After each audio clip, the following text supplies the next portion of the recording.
दोस्तों, मैं आरती बिन स्वागत करती हूँ अपने चैनल पे। आप लोग सुनिएगा, एक छोटा सा गीत गाने जा रही हूँ। मतलब गैस का ऊपर महंगाई बहुत बढ़ गई है, सब चीज़ का। देश परदेश में जौन है बहुत परेशान है लोग, लेकिन गैस नहीं भरा रहा है। उसी के ऊपर गीत है, आप लोग सुनिएगा और ज़्यादा से ज़्यादा प्यार दुलार दीजिएगा। अपना कमेंट में ज़रूर बताना।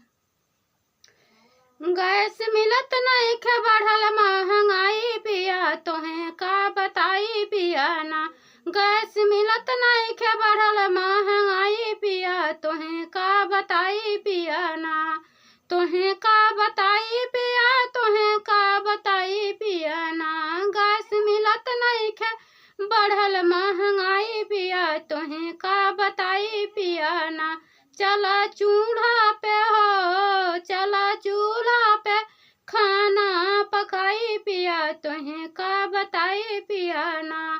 चला चूल्हा पे हो, चला चूल्हा पे खाना पकाई पिया तोहें का बताई पिया ना। गैस मिलत नहीं के हो, गैस मिलत नहीं के, बढ़ल महंगाई पिया तोहें का बताई पिया हो। सगरो मचल हाहाकार, केहू सुनत ना पुकार। सगरो मचल हाहाकार, केहू सुनत ना पुकार। चला चूल्हा पे हो, चला चूल्हा पे खाना पकाई पिया तोहें का बताई पिया ना। चला चूल्हा पे हो, चला चूल्हा पे खाना पकाई पिया तोहें का बताई पिया ना।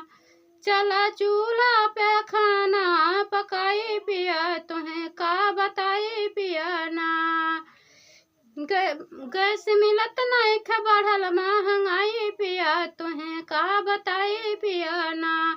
कैसे बढ़िया बढ़िया भोजन हम बनाई पिया तो का हम खियाई। गैस मिलत नहीं खे, बढ़ल महंगाई पिया तोहें का बताई पिया ना।